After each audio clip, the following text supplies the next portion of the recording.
Tax ادائیگی سے خود کو بآسانی بچا لیتے ہیں۔ اچھا جی، ایف بی آر نے پارلیمنٹیرینز کے لیے جو 2019 کی ٹیکس ڈائریکٹری وہ جاری کی ہے، جس میں کچھ ایسے نام بھی ہیں جن کی جائیدادیں کروڑوں میں ہیں، سرکاری تنخواہیں لاکھوں میں ہیں، لیکن جب ٹیکس کی ادائیگی کی باری آئی تو ان رہنماؤں کی ٹیکس ادائیگی کی شرح آٹے میں نمک کے برابر نکلی۔ اور کچھ ایسے رہنما بھی تھے جنہوں نے ٹیکس ادائیگی کا حق ادا کیا، ان میں وزیر اعظم عمران خان صاحب شامل ہیں جنہوں نے 2019 میں 98 لاکھ روپے ٹیکس ادا کیا۔ اچھا، شہباز شریف صاحب نے 82 لاکھ روپے، جبکہ پیپلز پارٹی کے چیئرمین بلاول زرداری نے 5,35,000 روپے ادا کیے۔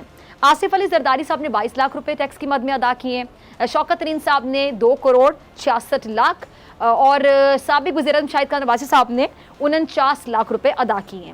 مراد علی شاہ صاحب نے 11 لاکھ روپے ٹیکس ادا کیا ہے اور جو سابق وزیر اعظم یوسف رضا گیلانی صاحب ہیں انہوں نے ٹیکس کی مد میں 1 روپیہ بھی ادا نہیں کیا۔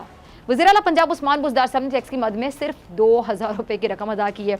اچھا، صرف وزیر اعلیٰ پنجاب ہی نہیں بلکہ سینیٹر جو ہیں فیصل سبزواری، پنجاب کے وزیر تعلیم مراد راز صاحب، فیاض الحسن چوہان صاحب، یہ بھی ان متعدد قانون سازوں میں شامل ہیں جنہوں نے 2,000 روپے ٹیکس ادا کیے۔ اب جن رہنماؤں نے صرف 2,000 روپے ٹیکس ادا کیا یا جس نے ٹیکس ادا کیا ہی نہیں، ایسے میں سوال یہ بنتا ہے کہ کیا ان کا یہ عمل جسٹیفائڈ ہے؟ اب ٹیکس ڈائریکٹری کی جو تفصیل ہے اس کے بعد یہ ثابت ہو گیا کہ ہمارے رہبر اپنے کہے ہوئے الفاظ پر بھی عمل نہیں کرتے ہیں۔ اب ایک سوال بنتا ہے، وہ کیا کہ جن رہبروں نے 1 روپیہ جمع نہیں کرایا ہے، جنہوں نے صرف 2,000 روپے ٹیکس ادا کیا، کیا ان کی تنخواہیں لاکھوں میں نہیں تھیں؟ اور اس حساب سے کیا ان کی ٹیکس کی مد میں ادا کی جانے والی جو رقم ہے وہ 2,000 روپے کافی تھی؟ چلے ٹیکس کو بھی چھوڑ دیں، سیاسی جماعتیں عوام کو ریلیف دینے کی بات کرتی ہیں، لیکن وہ عوام کو ریلیف کیا دیں گی؟ وہ تو ایک دوسرے کو تکلیف پہنچانا چاہتی ہیں۔ اب ایسے میں ایمانداری کا کون سا تقاضا، ایمانداری کے تقاضے کہاں اور کیسے پورے ہو سکیں گے؟ اب جو ہمارے رہبر ہیں ایک دوسرے سے کتنی نفرت کرتے ہیں، وہ یہ سندھ کے بلدیاتی نظام کے قانون میں ترمیم ہے، اس کے بعد آپ دیکھ سکتے ہیں کہ کیسے پیپلز ایک طرف اور باقی جماعتیں ایک طرف ہو کر ایک دوسرے سے الجھ رہی ہیں۔ باقاعدہ تلخ جملوں کا تبادلہ یہ بتا رہا ہے کہ جی نفرت، حسد اور یہ جو بغض ہے نا، اس کے شعلے سیاسی میدان میں لگی جو آگ ہے اس کو کیسے بڑھاتے چلے جا رہے ہیں۔ سعید غنی صاحب کا کلپ ہوگا، ذرا چلائیے گا۔ اچھا جی، یہاں کوئی جو ایک بندہ ہے نا، ایک بندہ نہیں ہے جس کو میں قصوروار ٹھہراؤں، یہاں سب قصوروار ہیں۔ اب کہیں کا غصہ کہاں نکل رہا ہے؟ پیپلز پارٹی نے سندھ اسمبلی میں بلدیاتی ایکٹ کو پاس کرایا، لیکن جو دیگر جماعتیں انہوں نے اس اقدام پر اعتراض اٹھایا۔ اب تمام سیاسی جماعتیں اس بل کی اس لیے مخالفت کر رہی ہیں کیونکہ ان کے بقول صوبے میں جو بلدیاتی ادارے ہیں ان کے حاصل کردہ اختیارات میں نہ صرف کمی کر دی گئی بلکہ ان کے اختیارات اور ذمہ داریاں حکومت سندھ نے اپنے ذمہ لے لی، اور اسی لیے جو تمام جماعتیں ہیں اس کے تحت بلدیاتی انتخابات میں جانے کو تیار نہیں ہیں۔ اب ظاہری سی بات ہے کہ اگر اپوزیشن جماعتوں کے اعتراضات کو دور نہیں کیا جاتا اور ایسے میں سندھ میں بلدیاتی انتخابات کا میلہ سج جاتا ہے تو پھر آپ خود سوچیں کہ کیا یہ میلہ لوٹنے والے پر دھاندلی کے الزامات نہیں لگیں گے؟ کیونکہ بلدیاتی انتخاب سے پہلے ہی یہ جو سیاسی جماعتیں ہیں یہ ایک دوسرے کو بلیم کر رہی ہیں۔ اچھا، جیسے میں نے پہلے کہا کہ بات بلدیاتی ترمیم سے آگے نکل چکی ہے، اور اصولی طور پر ہونا تو یہ چاہیے نا کہ سیاسی معاملے کو سیاسی انداز میں حل ہونا چاہیے۔ سیاسی معاملہ ہو یا تو پارلیمنٹ میں حل ہونا چاہیے یا پھر مذاکرات کے ذریعے جو اختلافات ہیں ان کو ختم کیا جا سکتا ہے، لیکن یہاں بات دور تک نکلتی نظر آ رہی ہے۔ اب معاملہ سیاسی رائے نہیں ہے بلکہ ایک دوسرے کی پگڑی اچھالنے تک پہنچ گیا ہے۔ اور میں یہاں ایک بار پھر کہنا چاہوں گی کہ قصور کسی ایک فرد کا، ایک جماعت کا نہیں ہے۔ وہ پنجابی میں کیا کہتے ہیں کہ یہاں آوے کا آوا ہی بگڑا ہوا ہے۔ اب سعید غنی صاحب بلدیاتی ترمیم پر اعتراض اٹھانے والی جماعتوں سے کیا سوال کر رہے ہیں کہ جی پی ٹی آئی نے IMF بجٹ پیش کیا، اس کے بعد منی بجٹ پیش کیا اور عوام پر بہت بڑا ظلم کیا، لیکن MKM اس پر خاموش تماشائی کیوں بنی رہی؟ کہتے ہیں جی GDA نے اس کی مخالفت کیوں نہیں کی؟ اچھا، سعید غنی صاحب MKM اور GDA جیسی جماعتوں کو حکومت کا پارٹنر آف کرائم قرار دے رہی ہے اور کہہ رہے ہیں کہ دونوں جماعتیں غریب پر مہنگائی کے پہاڑ توڑنے پر خاموش ہیں۔ کیوں خاموش ہیں؟ اب آج ملک میں کہہ رہے جی گیس کا بحران ہے، لیکن MKM اس پر حکومت سے سوال نہیں پوچھتی ہے۔ اور سعید غنی صاحب کے بقول یہ دوہرا معیار ہے کہ جہاں لوگوں کی زندگی جیرن ہو رہی ہے لیکن اس پر ان جماعتوں کے منہ سے آواز نہیں نکل رہی، لیکن لوکل گورنمنٹ کے قانون پر یہ شور ڈال رہے ہیں، کیونکہ MKM اور تحریک انصاف کو اس بات کا اندازہ ہے کہ اگر سندھ میں بلدیاتی انتخاب ہو گئے تو ان کا حشر نشر یہ کہ بلدیاتی انتخاب کی طرح ہوگا۔ اب میرے خیال سے مسئلہ بلدیاتی ہے لیکن یہاں ذاتی بن رہا ہے۔ اچھا، اسد عمر صاحب بھی نا سعید غنی صاحب کے حملوں کا بڑا جواب دے رہے ہیں اور وہ بھی سندھ حکومت کے بلدیاتی قانون کو غیر آئینی قرار دے رہے ہیں۔ ذرا سنیے کا کیا کہتے ہیں اسد عمر صاحب۔ جی تو سنا آپ نے، اسد عمر صاحب بھی پیپلز پارٹی پر باقاعدہ کرپشن کے الزامات لگا رہے ہیں، سندھ حکومت پر گندم چوری کرنے کے الزامات لگا رہے ہیں، یعنی بات کیا ہونی چاہیے اور ہو کیا رہی ہے۔ اچھا، پیپلز پارٹی بلدیاتی نظام کے اصلاح پر اپنے مخالفین کی بات سننے کے بجائے وفاقی حکومت کو مہنگائی اور یہ جو بحران ہے ان کا تانا دے رہی ہے. اچھا، بغیر کسی شک و شبے کے بلا شبہ مہنگائی اور اشیاء کے بحران کا مسئلہ سنگین ہے، لیکن ملک چلانے کے لیے جو دیگر معاملات ہیں کیا وہ اہمیت کے حامل نہیں ہوتے؟ وہ بھی اہم ہوتے ہیں، اور بلدیاتی نظام ان میں سے ایک اہم معاملہ ہے. جمہوریت کو بہتر مستحکم بنانے کے لیے اختیارات کی نچلی سطح پر یہ جو منتقلی ہے بڑی ضروری ہوتی ہے. لیکن ہماری جو سیاسی جماعتیں ہیں یہ اپنے کام کو درست کہتی ہیں، دوسری جماعت کی بات کو ایک کان سے سن کر دوسرے سے نکال دیا جاتا ہے، سیریس نہیں لیا جاتا. اچھا، جو حکومتی جماعت ہے نا وہ یہ سمجھتی ہے کہ بلدیاتی نظام میں جو ترمیم کی گئی ہے اس سے جمہوریت کو نقصان پہنچے گا، کیونکہ سندھ حکومت نے قانون کے ذریعے بلدیاتی اداروں کو بھی اپنے زیر اثر کر لی ہے. اور اگر ایسا ہے تو سندھ حکومت کو اپنے فیصلے پر نظر ثانی کرنی چاہیے، دیگر جماعتوں کے تحفظات کو دور کرنا چاہیے. اور اگر سندھ حکومت کو یہ لگتا ہے کہ جی وہ اپنے موقع میں بالکل صحیح ہے، ٹھیک ہے، درست ہے، تو پھر سندھ حکومت کو دیگر جماعتوں سے مل کر ان کو بلدیاتی قانون سے متعلق تفصیلات سے آگاہ کرنا ہوگا اور انہیں اس ترمیم کے حوالے سے اعتماد میں لینا چاہیے. لگتا ہے ایسے جیسے جو بد اعتمادی ہے نا اس کی دھند نے ہر جو چیز اس کو دھندلا دی ہے. ذرا حلیم عادل شیخ صاحب کا کلپ چلائیے گا، آپ سمجھ جائیں گے میں کیا کہنا چاہ رہی ہوں. چلائیے گا ذرا ٹیم.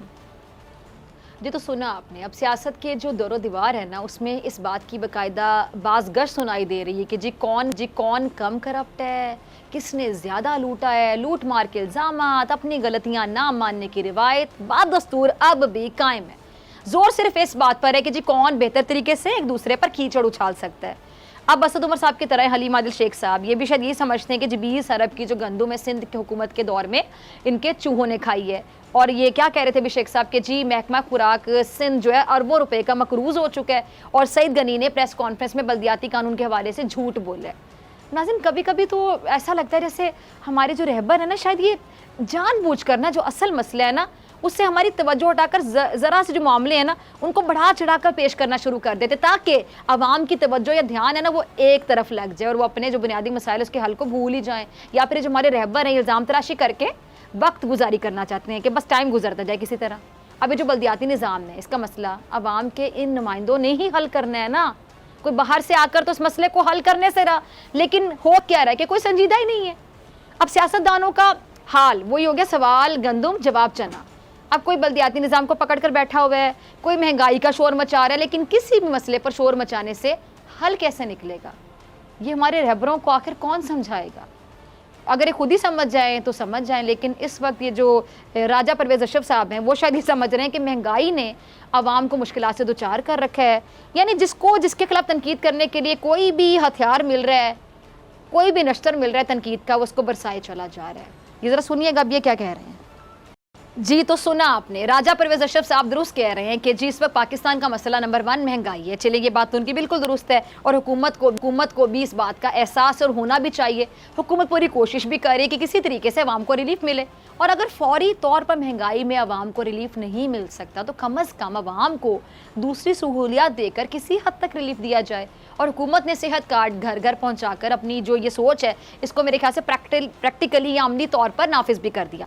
لیکن میں یہ نہیں کہہ رہی ہوں یہاں پہ کہ جی حکومت سے مہنگائی پر سوال نہیں کرنا چاہیے، سوال کرنا چاہیے، بار بار کرنا چاہیے تاکہ ان کو احساس ہو. لیکن جیسا کہ راجہ پرویز اشرف صاحب نے خود ہی کہہ دیا کہ عوامی مسائل کو پارلیمنٹ میں ڈسکس کرنا چاہیے. لیکن یہاں افسوس کی بات یہ کہ جو مسائل پارلیمنٹ میں ڈسکس ہونے والے ہیں ان پر سڑکوں پر کھڑے ہو کر بحث کی جا رہی ہے. اور یہ بات بھی سچ ہے کہ اگر غلطی سے کوئی بھی عوامی مسئلہ پارلیمنٹ میں چلا جائے تو پارلیمنٹ میں کیا ہوتا ہے، وہ مچھلی بازار بن جاتا ہے. اب جہاں جی راجہ پرویز اشرف صاحب پارلیمنٹ میں عوامی مسائل کو پارلیمنٹ میں زیر بحث لانے کی بات کر رہے ہیں تو وہیں پہ دوسری جانب MQM پاکستان کے رہنما امین الحق صاحب پیپلز پارٹی سے یہ شکوہ کر رہے ہیں کہ جی وہ طاقت کی بنیاد پر فیصلہ کرتی ہے، کسی کی نہیں سنتی ہے. ویسے میرے خیال سے اس ٹائم پہ کوئی بھی کسی کی نہیں سن رہا. ذرا چلائیے گا کلپ، اب یہ کیا کہتے ہیں. جی تو سنا آپ نے امین الحق صاحب کیا کہتے ہیں کہ جی سندھ حکومت کے خلاف تمام سیاسی جماعتوں کو مشترکہ موقف اختیار کرنا چاہیے، یہ نااہل حکومت ہے. MQM پاکستان سندھ حکومت کے خلاف بہت بڑا مظاہرہ کرے گی. اچھا، امین الحق صاحب نے جماعت اسلامی کی بھی تعریف کی کہ وہ پیپلز پارٹی کے بلدیاتی نظام کے قانون کے خلاف اپنا احتجاج کر رہی ہے. اچھا، جماعت اسلامی سے مجھے یاد آیا کہ وہ حافظ نعیم الرحمان صاحب بھی بلدیاتی نظام کے پیپلز پارٹی پر بڑی برہمی کا اظہار کر رہے ہیں. کیا کہنا، ذرا ان کا کلپ چلائیے، انہیں کی زبانی سنتے ہیں. جی تو سنا آپ نے، حافظ صاحب کیا کہہ رہے ہیں کہ جی پیپلز پارٹی قبضہ پالیٹکس کر رہی ہے جس سے عوام کا بھلا ہو ہی نہیں سکتا ہے. اب ناظرین وقت آ گیا ہے کہ یہ جو ہمارے رہبر ہیں نا، جتنے بھی رہبر ہیں جس پارٹی سے بھی تعلق رکھتے ہیں، تمام پارٹیز کے سیاستدان محنت، ایمانداری اور ہنر کی جو لکیر ہے نا اس کو اپنائیں، اب نہیں تو کب، اور ملک کو خوشحال بنائیں. ورنہ جو الزام تراشی کا سلسلہ چل رہا ہے، اس لکیر کو پیٹنے سے مزید یہ سلسلہ کب تک چلے گا؟ کب تک چلے گا؟ ان کو چینج کرنا ہوگا خود کو، ان کو تبدیل کرنا ہوگا خود کو، ملک کے لیے، عوام کے لیے، ملک کی بہتری کے لیے، ملک کی خوشحالی کے لیے. لیکن جس طرح یہ چل رہا ہے، اگر یہ تبدیل نہیں کرتے اور ایسے ہی چلتا رہے تو ملک کیسے چلے گا، نظام کیسے چلے گا؟ ایسے نہیں چلے گا. ملتے ہیں بریک کے بعد.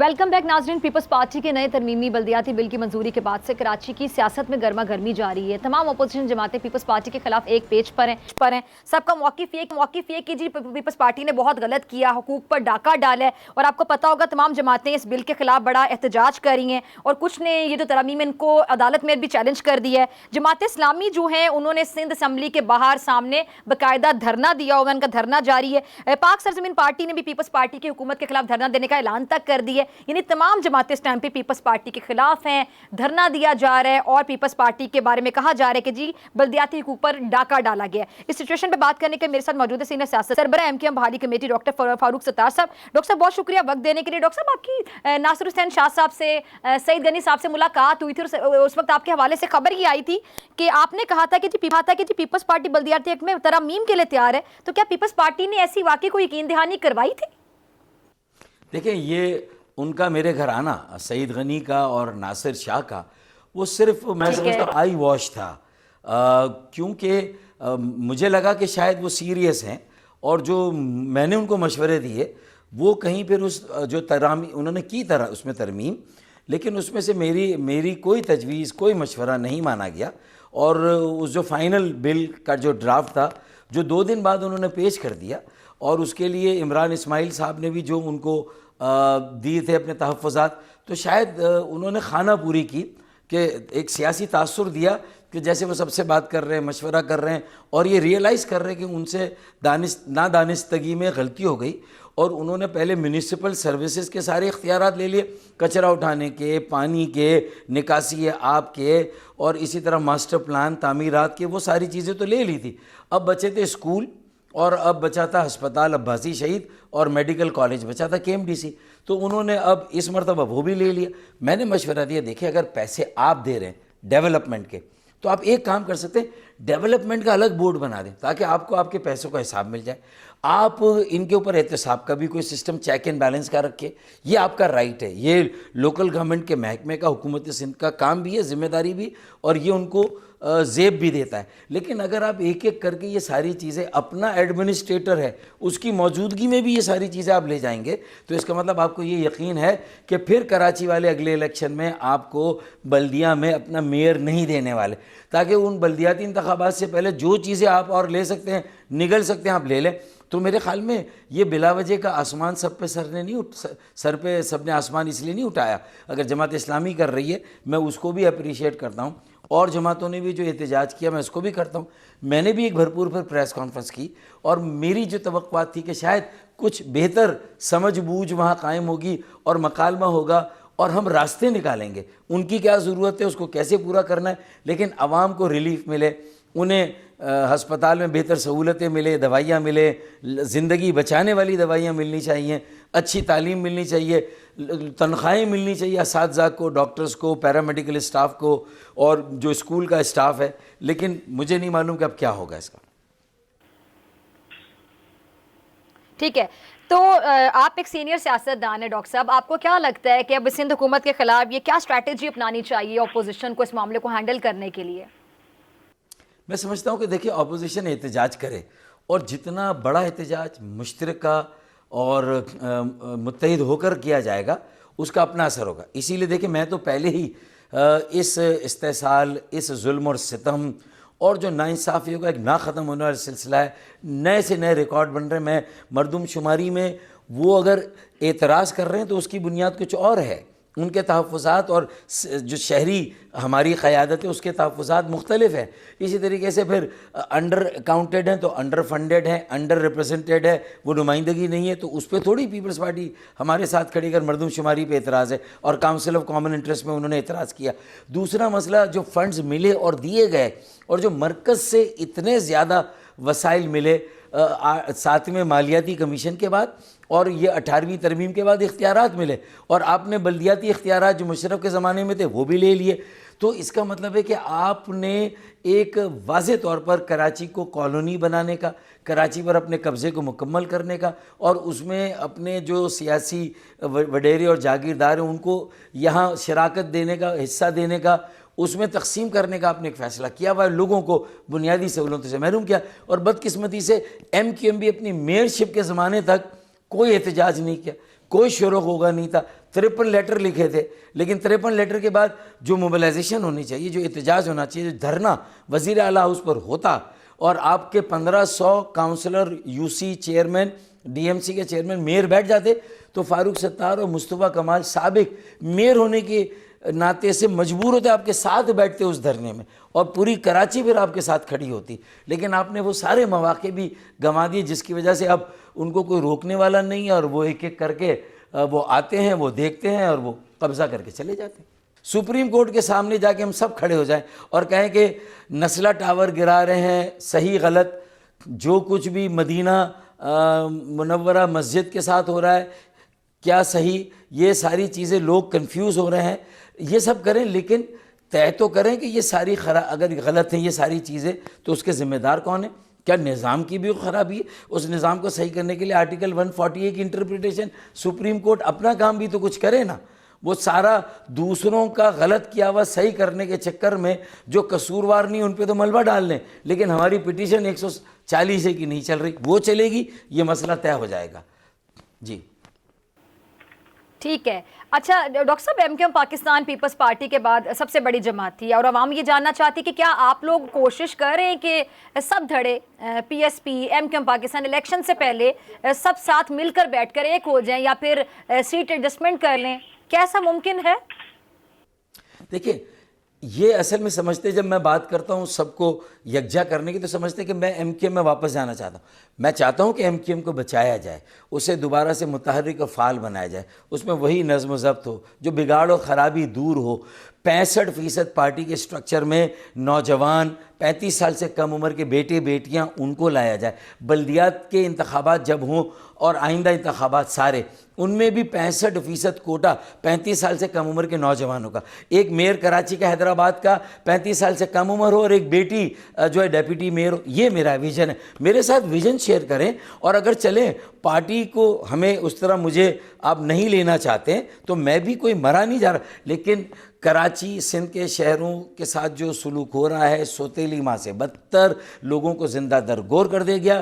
ظلم تو تمام طبقات پر ہو رہا ہے, لیکن جو مہاجر ہیں وہ سب سے زیادہ جو ہے وہ اس بات کا شکار ہو رہے ہیں. سب سے زیادہ ناانصافی, ظلم انہیں سہنا پڑ رہا ہے, برداشت کرنا پڑ رہا ہے. تو کم از کم اب جس طرح آج مہاجر قومی موومنٹ کا ایک ڈیلیگیشن میرے گھر آیا تھا, اور انہوں نے بھی میرے ساتھ اسی جو میری سوچ ہے اس میری آواز میں اپنی آواز کو ملایا, اور ایک اشتراک عمل کی بات کی, وسیع تر مفاہمت, وسیع البنیاد. وہ ایم کیو ایم کے سارے دھڑوں سے میں تو آگے دیکھتا ہوں. میرا ویژن صرف ایم کیو ایم تک لمیٹڈ نہیں ہے. اب 3-3.5 کروڑ کے شہر کی ضرورت کو ایک پارٹی ایم کیو ایم اگر اپنی اس اوریجنل حالت میں بھی آ جائے تو نہیں پورا کر سکتی. ایم کیو ایم کے ساتھ جو دیگر لسانی اکائیاں ہیں, ایم کیو ایم کے علاوہ دیگر سیاسی جماعتیں, جماعت اسلامی کے ساتھ بھی کہیں اشتراک عمل آپ کو کرنا ہوگا, سارے ایم کیو ایم کے دھڑوں کو مل کر. پھر اس کے بعد آپ کو پی ایم ایل این کا جتنا ووٹ بینک ہے, پھر پی ٹی آئی کی بھی جو باقی بچا کچا ووٹ بینک ہوگا, اس کو بھی کہیں نہ کہیں آپ کو ایڈریس کرنا ہوگا. اور پیپلز پارٹی کے بھی جو کراچی کے بیٹے ہیں, بیٹیاں ہیں, انہیں بھی سوچنا ہوگا ہمارے ساتھ مل کے کراچی کو اون کرنا, سیو کرنا. میں اون کراچی, سیو کراچی, میک کراچی, حیدرآباد, پھر لاڑکانہ, نواب شاہ, سندھ, پاکستان. اصل میں کراچی کو اون کرنا, پاکستان کو اون کرنا, کراچی کو بچانا بنانا, پاکستان کو بچانا بنانا, یہ میرا نیریٹو ہے, جس کے لیے میں دبئی عشرت العباد صاحب سے مل کے آیا. پھر شہباز شریف صاحب سے جا کر ملا کہ قومی سطح پر بھی کوئی قومی ایجنڈا ہو اور کراچی اس میں سر فہرست ہو, اور کراچی میں تمام لسانی سیاسی وابستگی سے بالا تر ہو کر کسی ایک ڈیولپمنٹ ایجنڈے پر کراچی کو ہم اون کر لیں، 10 سال بعد میری یہ بات سب کو یاد آئے گی اور اس کے لیے ایک لیجسلیشن ہو، کراچی اربن ڈیولپمنٹ کمیشن بنے، اس میں ساری سیاسی جماعتوں کے سینئر قابل قبول قابل اعتبار لوگ ہوں، اور اس میں 15 وہ ہوں سیاسی 5 جماعتوں کے، اور باقی صنعت کار، تاجر اور اچھی شہرت والے بلڈر ہوں، اور 2 جوڈیشری کے لوگ ہوں، اور 2 میں سمجھتا ہوں اربن پلانر ہوں. تو یہ ایک اگر قانون سازی اور یہ کمیشن بنتا ہے تو اگر اربوں سینکڑوں ارب روپے کراچی کو ملنے کے امکانات ہیں، اچھے ہاتھوں میں جائیں گے، 90% کرپشن کنٹرول ہو جائے گی. ٹھیک ہے. اچھا ڈاکٹر صاحب، آپ سینئر سیاستدان ہیں، تو آپ کی موجودگی کا میں فائدہ اٹھاتے ہوئے پی ڈی ایم تحریک کے حوالے سے پوچھنا چاہوں گی کہ پی ڈی ایم تحریک کی سیاست کو آپ کیسے دیکھ رہے ہیں؟ کیا واقعی پی ڈی ایم حکومت کو ٹف ٹائم دے گی؟ مہنگائی مارچ ہوگا، جتنے بڑے بڑے دعوے کیے گئے تھے کیا واقعی پورے ہوں گے، یا پھر پی ڈی ایم کی جماعتوں کا مقصد اپنا اپنا ذاتی مفاد ہے؟ کہتے ہیں نا مال کا دار و مدار نیتوں پر ہوتا ہے، وہی بات ہے، آپ کی نیت ہوتی ہے. تو اگر اپنا اپنا مفاد ہوگا، اپنا اپنا الو سیدھا کرنا مقصد ہوگا، اور عوام کے کندھے پہ صرف بندوق رکھ کے چلانی ہوگی کہ جی آپ کی وجہ سے باہر نکل رہے ہیں، مہنگائی کی وجہ سے باہر نکل رہے ہیں، تو کیا مقصد میں کامیابی ہوگی ان کو؟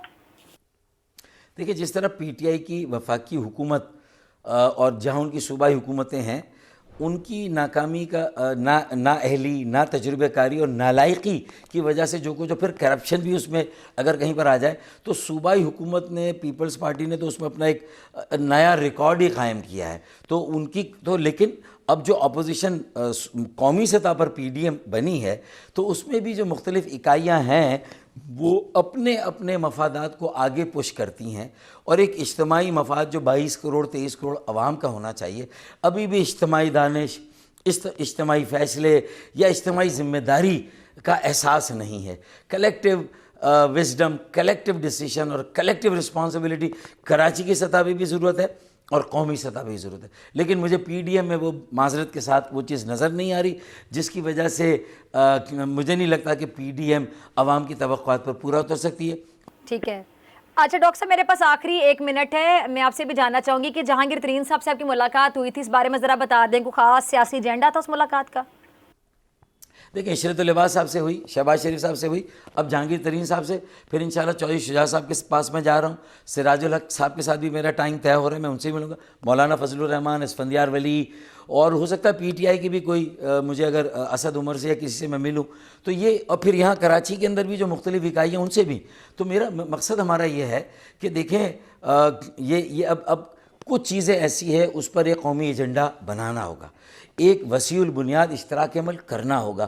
ہم آئندہ انتخابات کے بعد حکومت میں جائیں یا اپوزیشن میں جائیں، ہمیں اس ایجنڈے کو یکساں طور پر اون کرنا ہوگا، اور اس پر اپوزیشن کی جماعتیں بھی، ان کی سوچ بھی وہی ہو، اور اس ایجنڈے پر عمل درآمد ہماری پرائرٹی ہونی چاہیے. اس وقت پاکستان اور کسی قسم کی تفریق یا جو تقسیم ہے اس کا متحمل نہیں ہو سکتا. ٹھیک ہے، بہت شکریہ آپ کے وقت کے لیے. ناظرین، آپ سے ملاقات ہوگی اس بریک کے بعد.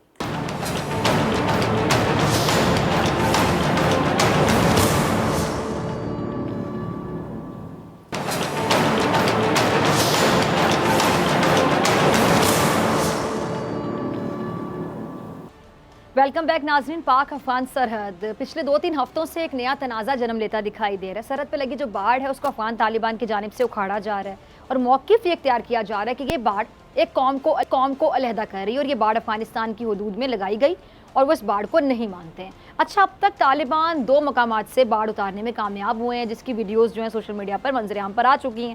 طالبان حکومت کی وزارت دفاع کے ترجمان کا ایک ویڈیو بیان بھی سامنے آیا ہے، جس میں وہ یہ کہہ رہے ہیں کہ جی باڑ سے 2 قوموں کے مابین فاصلے بڑھتے ہیں اور باڑ عالمی اور علاقائی اصولوں کے خلاف ہے.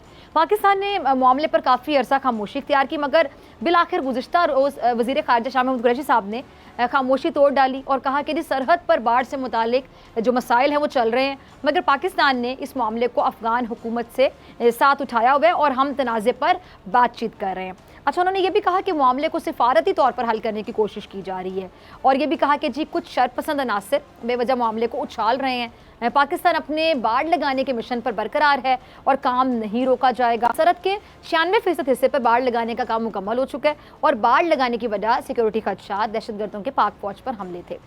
جون 2016 میں پاکستان نے سرحد پر فائرنگ کے بعد سیکیورٹی کو یقینی بنانے کے لیے سرحد کو مکمل طور پر فینس کرنے کا فیصلہ کیا تھا اور یہ منصوبہ دسمبر 2019 میں مکمل ہونا تھا، لیکن دہشت گردی کے واقعات کے باعث ایسا ممکن نہیں ہوا اور جو بارڈر فینسنگ کو مکمل کرنے میں تاخیر ہو گئی۔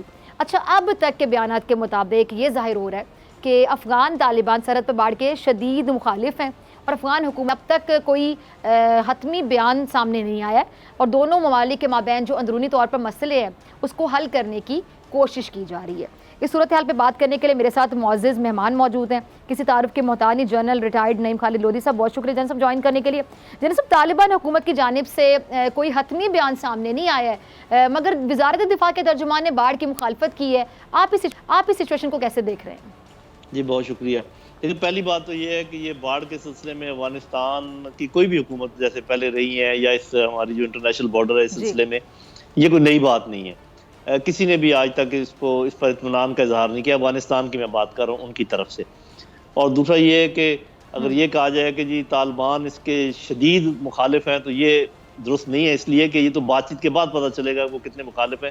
انہوں نے خود کہا، اگر آپ نے سہیل شاہین صاحب کا ویڈیو دیکھا ہو تو انہوں نے یہ کہا ہے کہ یہ ایک لوکل معاملہ ہے اور ہم اس کو بات چیت سے حل کریں گے اور بات چیت سے ہی حل کرنا چاہیے اس کو۔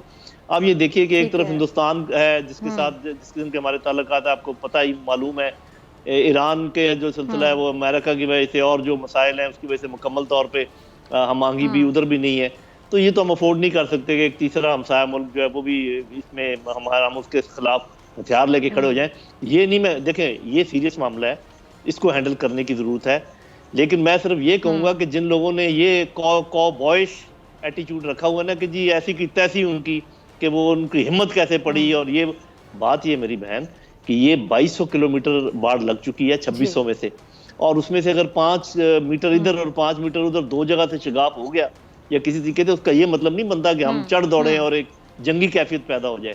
تو میرا خیال ہے تحمل کے ساتھ وہ اپنے بڑے اور مسائل میں گھرے ہوئے ہیں، اور اس وقت کوئی بھی ان کے ساتھ ہائی ہینڈڈنس کا مطلب یہ ہوگا کہ ہمیں اس بات کا ادراک نہیں ہے، احساس نہیں ہے کہ وہاں ہیومینیٹیرین پرابلم کیا ہو رہا ہے، ان کو پولیٹیکل پرابلم کیا ہو رہا ہے، ان کو اکنامک پرابلم کیا ہو رہا ہے، اور ہم بھی ایک اور محاذ جو ہے نا کھول دیں۔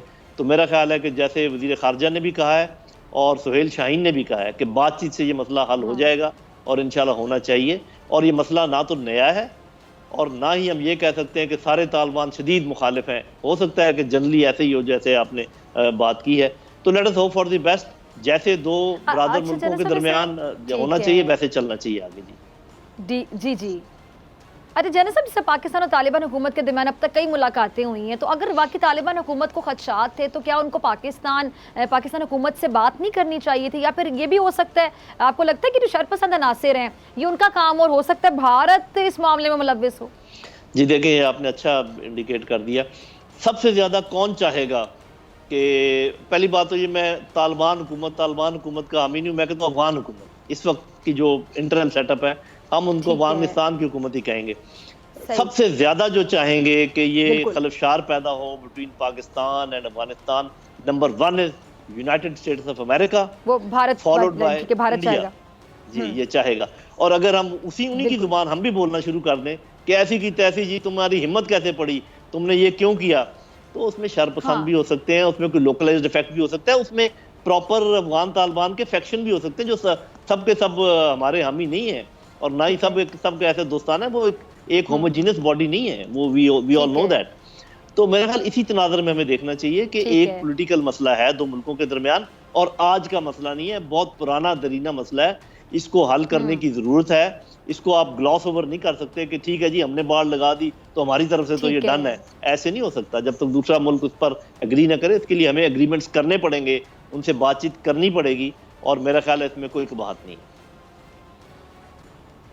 اچھا جنرل صاحب، وزیر خارجہ شاہ محمود قریشی صاحب نے بھی ایک بات کی، ان کا یہ کہنا تھا کہ جی یہ جو معاملہ ہے نا، اس معاملے کو چھالنا پاکستان کے مفاد میں نہیں ہے اور پاکستان کے مفادات کا تحفظ لازمی کیا جائے گا۔ آپ ان کی اس بات سے اگریڈ ہیں، متفق ہیں؟ جی بالکل ٹوٹلی متفق ہوں۔ جو ایکچوئل واقعہ ہے اسی حساب سے اسی تناظر میں دیکھنا چاہیے کہ کتنی باڑ 2200